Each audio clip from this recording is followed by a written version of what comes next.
My wife, of 41 years, said I'm done. I want a divorce. I calmly replied, fine by me. She thought I'd be devastated, but I left and built a new life in a cabin.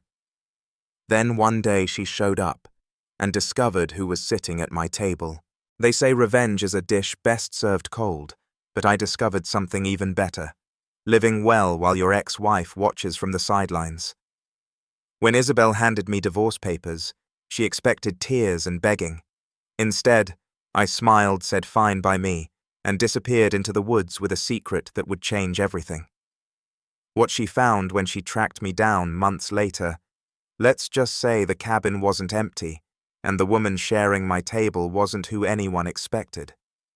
My name is Lester Coleman. Folks call me Les.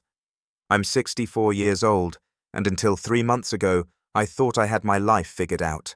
Been married to Isabel for 41 years, raised 2 kids who turned out decent enough, and built a business that kept food on the table and a roof over our heads. Never was much for fancy things, but we had what we needed. That Tuesday morning started like any other. I was sitting at our old oak kitchen table, the same one we bought at a yard sale back when Clinton was president, drinking my black coffee and reading the sports section. Isabel walked in wearing that blue cardigan I'd bought her last Christmas, the one she said made her look frumpy. She poured herself tea, which should have been my first clue since she'd been a coffee drinker for decades. She sat down across from me, folded her hands like she was about to pray, and looked me dead in the eye. Les Isabel, said, her voice steady as a surgeon's hand. I'm done. I want a divorce. Now I've been around long enough to know when someone's rehearsed their lines. This wasn't a spur-of-the-moment decision. This was calculated, planned, probably discussed with her book club friends over wine and cheese. I set down my newspaper, took a long sip of coffee, and nodded. Fine by me, I said. The look on her face was worth $1 million. She'd come armed for war, ready for tears and pleading, and maybe some good old-fashioned begging. Instead, I gave her the same response I'd give if she'd asked me to pick up milk on the way home. Isabel blinked hard like someone had just switched on a bright light in a dark room. She reached into her purse and pulled out a manila envelope thick with papers. I've had everything prepared, she said, sliding it across the table. The division of assets. The house, your business accounts. I think you'll find it fair. I picked up the envelope, hefted its weight, and set it back down without opening it. I'm sure you do, I said. Always were good with numbers.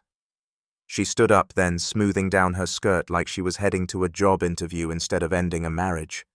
That's it? Isabel asked. No questions. No fight. I stood to rinse my coffee mug in the sink and dried it with a dish towel hanging on the oven handle. What's the fight about, Izzy?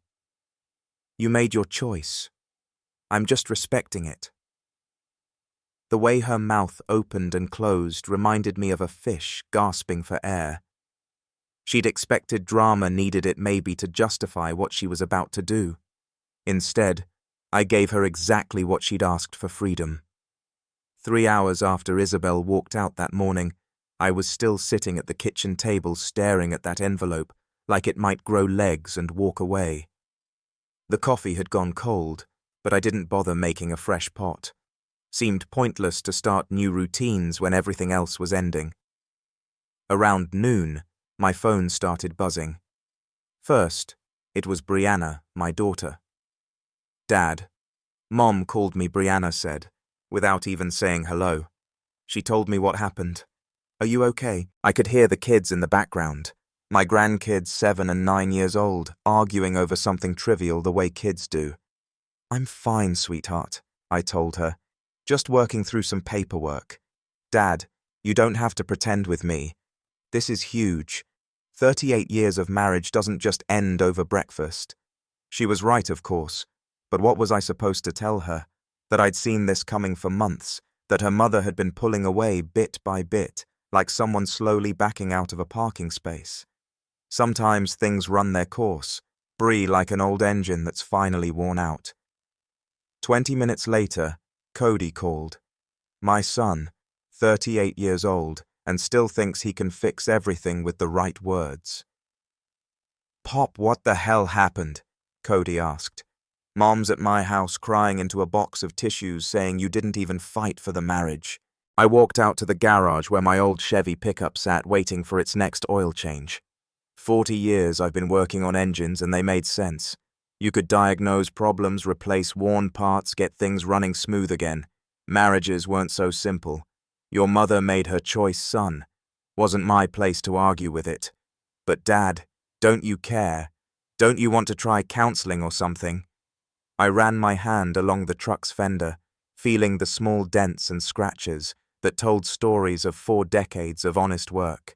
Cody, when a foundation shifts, you can shore it up temporarily, but eventually, the whole structure's compromised.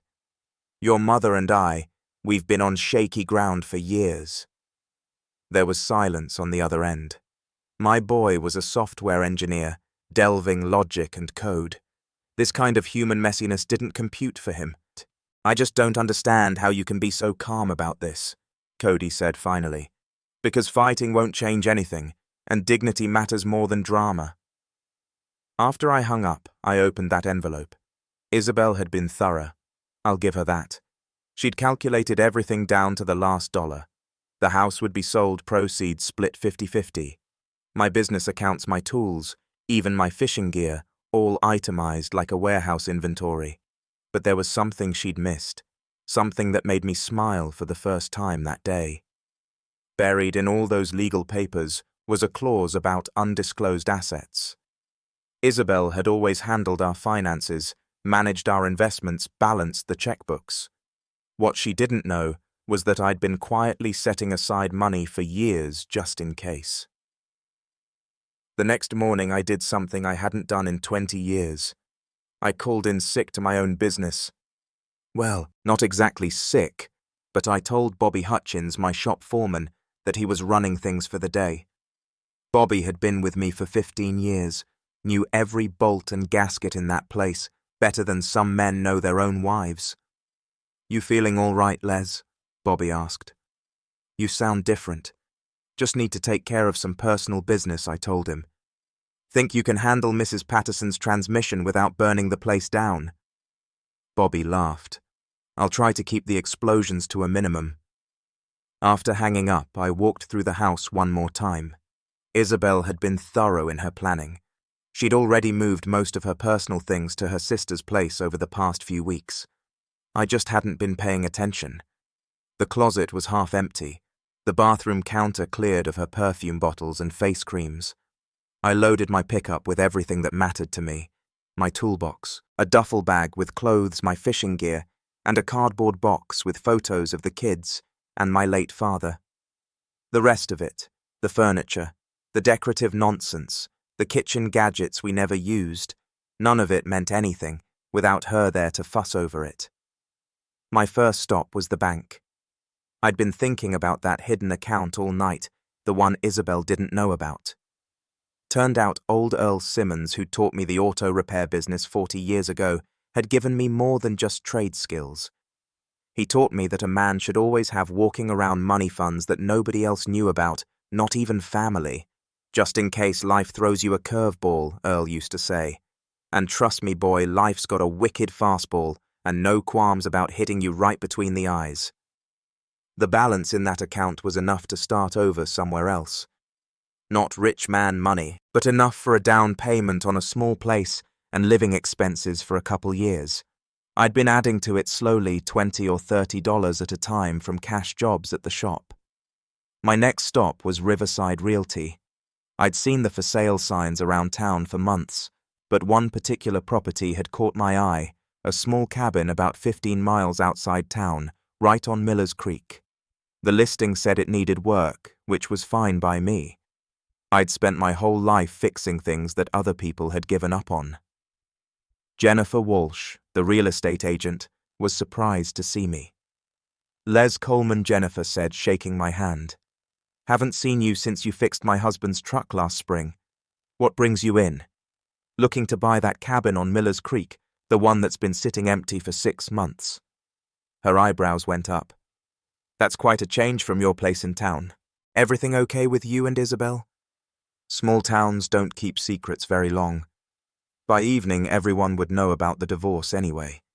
Sometimes a man needs a fresh start, I said. How soon can we look at it? The cabin was everything the listing had promised, and nothing I'd expected. Jennifer wasn't kidding when she said it needed work. The front porch sagged like a tired old man's shoulders, and the roof had more patches than quilt, but it sat on 3 acres of good land, with a clear view of Miller's Creek, and the bones of the structure were solid. Previous owner was a widower, Jennifer explained as we walked through the small living room. After his wife passed, he just couldn't keep up with the maintenance. Family wants to sell it as is. The place had 2 bedrooms, 1 bathroom, and a kitchen that looked like something from the 1970s, but the living room had a stone fireplace that would throw good heat, and the master bedroom had windows facing east toward the creek. I could already picture myself drinking coffee there in the mornings, watching the sun come up over the water. "What's your bottom line?" I asked Jennifer. She named a price that was 30,000 less than what I had in that secret account. "I'll take it," I said. "Cash offer. No inspections needed." Jennifer stared at me like I'd just spoken Chinese. "Les, you might want to think about this. Have a contractor look at the foundation, check the electrical, make sure the well water's clean." Jennifer. I've been fixing things my whole life. I know what I'm looking at. The paperwork took 2 hours. Jennifer kept asking if I want to call Isabel, make sure she was okay with the purchase. I told her Isabel was no longer part of the decision-making process. By sunset, I was the owner of a run-down cabin that most people would have torn down for the land value. But standing on that sagging porch looking out at the creek with a beer in my hand, I felt something I hadn't experienced in years. Peace. My phone buzzed with a text from Cody. "Dad, Mom's telling everyone you lost your mind and bought some shack in the woods. Please tell me that's not true." I typed back, "It's true, and it's the smartest thing I've done in 20 years. Then I turned off the phone and listened to the creek flowing past my property. Tomorrow I'll start fixing this place up, making it mine. Tonight, I was just going to sit here and remember what it felt like to make decisions without asking permission. The silence was broken by the sound of a truck coming up the gravel drive. I figured it was probably Jennifer coming back to double-check that I hadn't suffered some kind of mental breakdown. Instead, it was an old Ford pickup, older than mine, with a woman behind the wheel. She parked beside my truck and climbed out tall, lean, with silver-streaked brown hair, pulled back in a practical ponytail. She wore jeans, work boots, and a flannel shirt, like she actually used them for work. "You the new owner?" she asked, walking up to the porch. "Les Coleman," I said, standing up and extending my hand.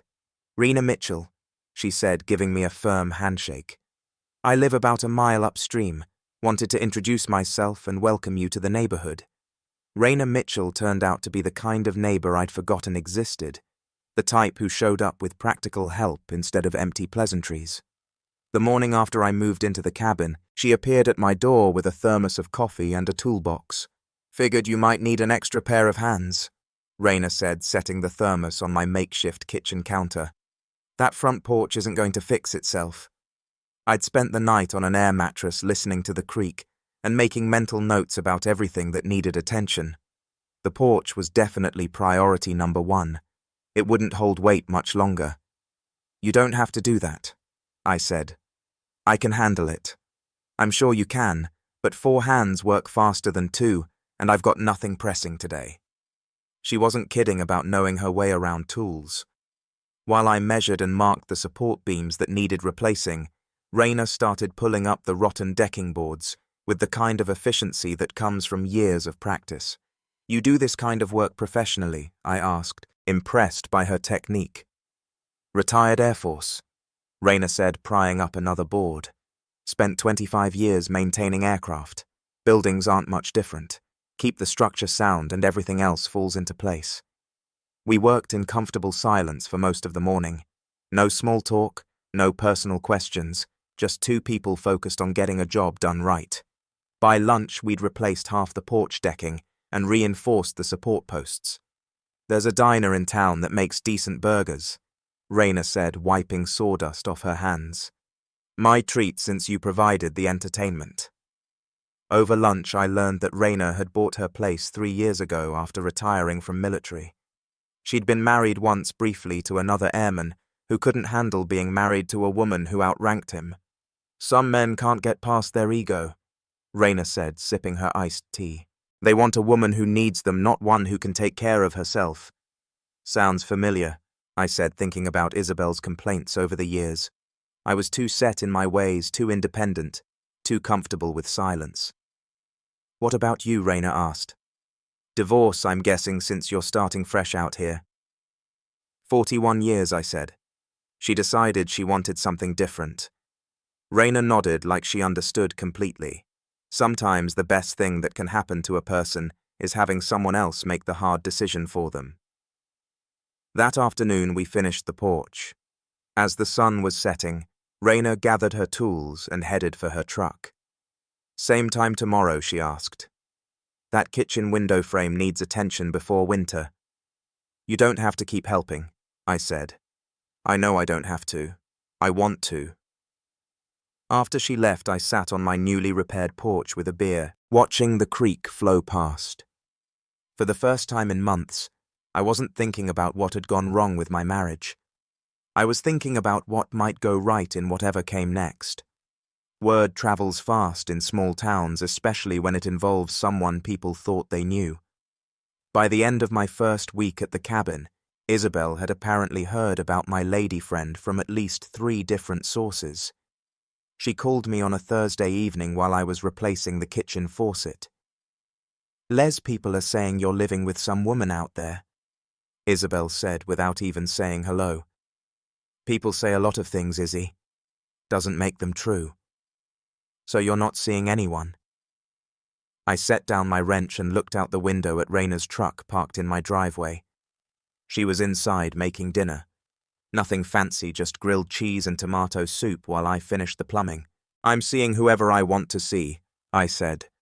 That's generally what happens when you get divorced. We're not divorced yet. The papers haven't been finalized. Semantics. You wanted out, you got out. What I do now isn't your concern. There was silence on the other end, then the sound of Isabel crying. Not the angry tears she used to shed during our arguments, but something softer, more broken. I didn't think you'd move on so fast, Isabel said. 41 years should count for something. It does count. It counts as 41 years of trying to be someone I'm not. After I hung up, I found Raina sitting plates on my small dining table. She'd heard enough of the conversation to understand what was happening. Ex-wife Raina asked, soon to be. She's having second thoughts about whether I should be allowed to have a life after her. That's not how divorce works, Raina said, handing me a sandwich. She doesn't get to keep you on a shelf for emergencies. The next morning, Cody showed up unannounced. I was outside splitting firewood when his BMW pulled into the driveway looking as out of place as a tuxedo at a barbecue. Dad, we need to talk, Cody said, climbing out of his car and looking around like he'd landed on an alien planet. Help yourself to coffee, I said, sinking the axe into another log. I'll be done here in a few minutes. I'm serious, Dad. Mom called me last night crying. She says you're living with some stranger and acting like your marriage never happened. I set down the axe and looked at my son. 38 years old, successful, well-meaning, but still thinking like someone who'd never had his heart broken. Your mother filed for divorce, Cody. She ended the marriage, not me. But Dad, don't you think you're moving a little fast? It's only been a month. Son, your mother and I stopped being married emotionally years ago. The paperwork just made it official. Cody looked frustrated, like he was trying to solve a math problem with missing variables. What about counseling? What about trying to work things out? What about accepting that sometimes things end, and that's not always a tragedy? Before Cody could answer, Raina's truck pulled into the driveway. She parked beside his BMW and got out carrying a bag of groceries and wearing her usual work clothes. Morning, Les. Raina said, then nodded politely to Cody. You must be one of the kids. I'm Raina. Cody shook her hand automatically, but I could see him taking inventory. Her confident handshake, her direct eye contact, the way she carried herself like someone who'd never needed anyone's permission to exist. Nice to meet you, Cody said, though his tone suggested otherwise. After Raina went inside, Cody turned to me with a mixture of confusion and concern. Dad, she seems different from all. That's the point, son. 2 months into my new life at the cabin, Isabel decided to pay me an unannounced visit. I was replacing the kitchen window when her silver Lexus came crunching up the gravel drive. Through the new glass, I watched her park and sit in the car for a full minute, probably working up the nerve to knock. Raina was at the stove making her famous chili for dinner. We'd fallen into an easy routine. She'd come over after morning run. We'd work on whatever project needed attention, and she'd usually stay for dinner. Nothing had been officially discussed, but her overnight bag had been showing up more frequently. Expecting company? Raina asked, glancing out the window. Ex-wife, I said, setting down my tools. This should be interesting. Isabel finally got out of the car wearing a blue dress I bought her for our anniversary 3 years ago. She walked to the front door like she was approaching a firing squad. I opened the door before she could knock. Isabel, I said. Didn't know you were coming by. I tried calling, she said, not quite meeting my eyes. You didn't answer. Been busy. What can I do for you? She looked past me into the cabin, taking in the renovated interior, the warm lighting, the smell of dinner cooking. Her gaze stopped on Raina, who was stirring the chili and pretending not to listen. Could we talk privately? Isabel asked. This is my home, I said. Raina's welcome to hear whatever you've got to say. Isabel's jaw tightened. Fine. I came to tell you that I've been thinking about our situation. Maybe we made a mistake. Maybe we should try counseling. I leaned against the doorframe, studying the woman I'd been married to for 41 years. She looked smaller somehow, less certain than the woman who'd handed me divorce papers 2 months ago. What changed your mind? I asked. I miss you, Isabel said, her voice breaking slightly. I miss us. The house feels empty without you. The house felt empty with me too. That was the problem. Raina turned from the stove, wiping her hands on a dish towel.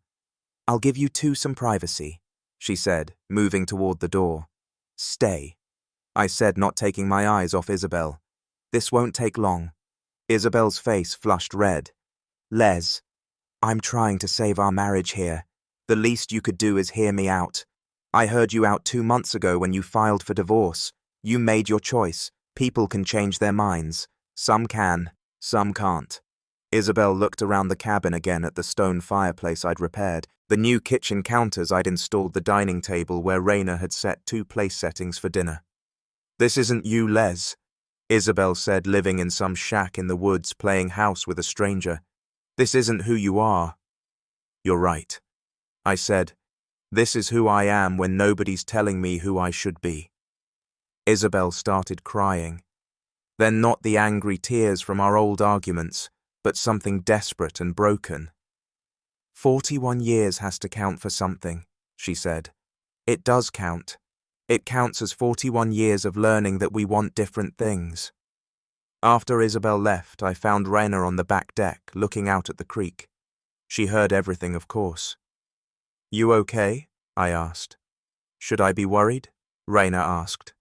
About her trying to win you back. I sat down beside her on the steps I'd built the week before. There's nothing to win back, I said. That man she was married to doesn't exist anymore. The chest pain started on a Tuesday morning while I was splitting firewood. At first I thought it was just a pulled muscle. I wasn't 20 anymore, and swinging an axe for 2 hours straight was bound to catch up with me. But when the pain didn't ease up after lunch, and when I started feeling dizzy while fixing the cabin's gutters, I knew something was wrong. Raina found me sitting on the front steps, breathing hard and sweating despite the cool October air. What's wrong? She asked, dropping her toolbox and kneeling beside me. Probably nothing, I said. Just got winded. Les, your grey is old concrete. We're going to the hospital. I wanted to argue, but the look in her eyes told me it wasn't up for debate. 25 years in the Air Force had taught her to recognize when someone was in real trouble. The emergency room doctor was younger than my son Cody, but he knew his business. After an EKG blood work and a chest X-ray, he sat down with a serious expression.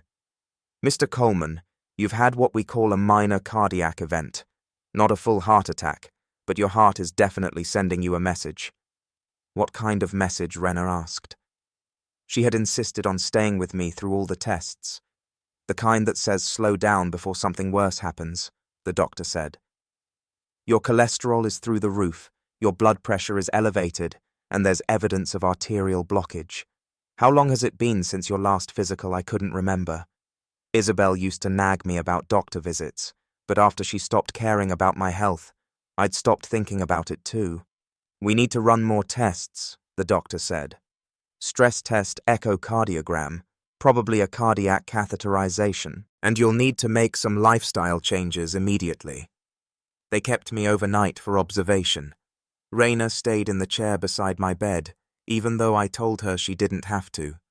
"Where else would I be?" she asked.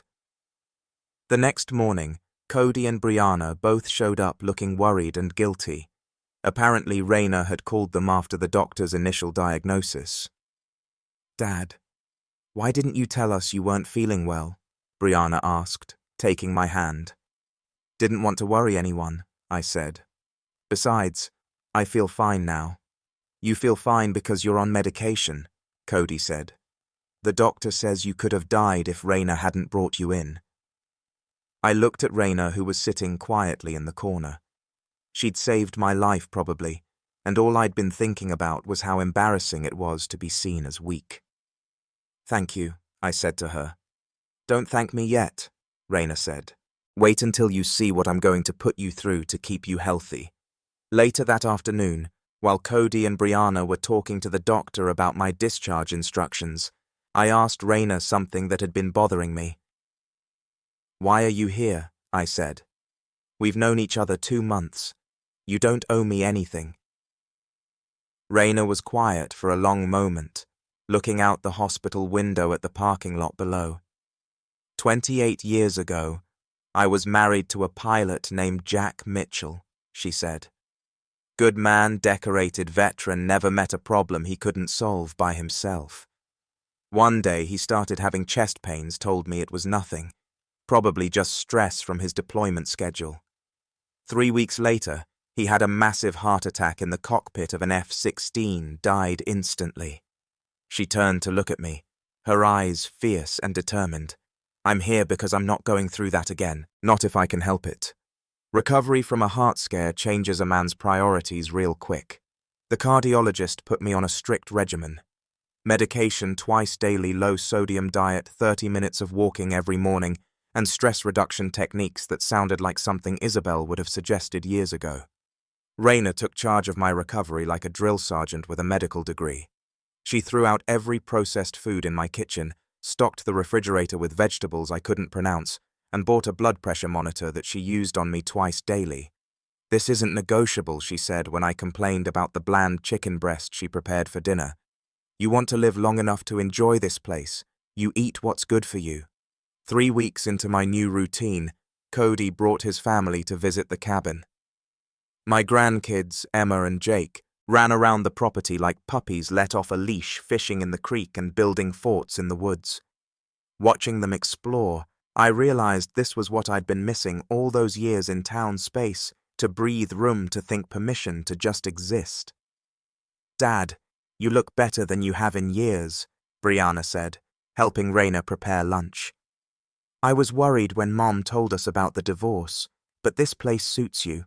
Your father's always been happiest when he's working with his hands," Raina said, seasoning the grilled fish we'd caught that morning. "He just needed room to remember who he is." That evening, after the family had gone home, I sat on the deck with Raina watching the creek flow past our property. Yes, our property.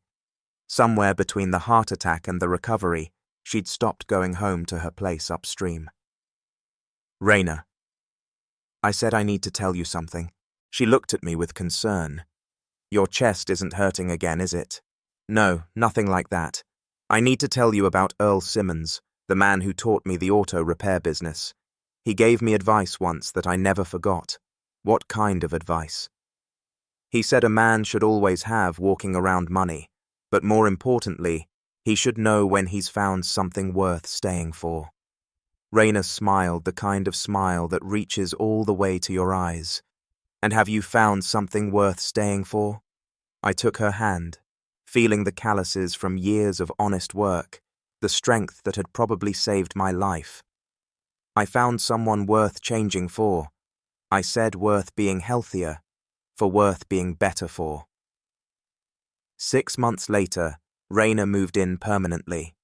We sold her place upstream and used the money to add a workshop where I could do small engine repair for the locals. The business wasn't about making money. My pension and the settlement from Isabel kept us comfortable. It was about having purpose, staying busy, keeping my hands occupied with useful work. Isabel remarried a year later to a retired insurance salesman who appreciated her organizational skills and didn't mind being managed. Cody told me they seemed happy together, which was fine by me. Everyone deserves to find their fit.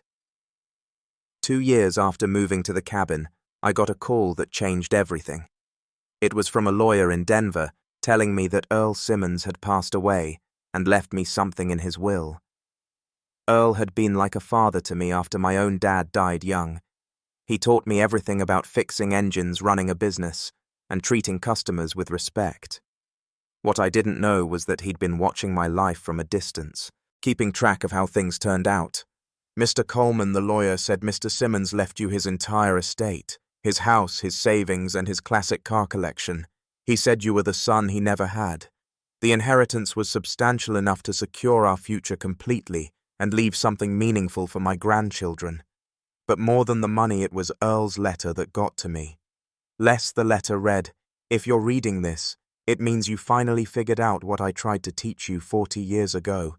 A man's worth isn't measured by what he accumulates, but by what he's willing to walk away from when it's not serving him anymore. I heard about your divorce and a new life. Proud of you for finally putting yourself first." Raina found me sitting on the deck that evening, reading Earl's letter for the 3rd time. "Everything okay?" she asked, settling into the chair beside me. "More than okay," I said, handing her the letter. "It's like he's giving me permission to be happy. You didn't need his permission for that. Maybe not, but it helped to know someone was paying attention." That fall, Cody brought troubling news. His marriage was falling apart, and he was struggling with the same issues I'd faced, feeling trapped, unappreciated, slowly dying inside a relationship that had stopped being a partnership. "What should I do, Dad?" he asked during one of his weekend visits. I thought about Earl's advice about walking away, money, about knowing when you found something worth staying for. "Son, only you can answer that, but I'll tell you what I learned. Life's too short to spend pretending to be someone you're not." 6 months later, Cody filed for divorce. It was messy and expensive, but he came through it with his dignity intact and a clearer sense of what he wanted from life. The grandkids visit every other weekend now. Emma's learning to fish, and Jake's already talking about building his own cabin someday. Raina teaches them practical skills: how to change a tire, how to read a map, how to start a fire without matches. "Why do I need to know this stuff?" Emma asked during her last visit. "Because self-reliance is the foundation of freedom," Raina told her. "You can't control what life throws at you, but you can control how prepared you are to handle it." Looking back, I realized that Isabel filing for divorce was the best thing that ever happened to me.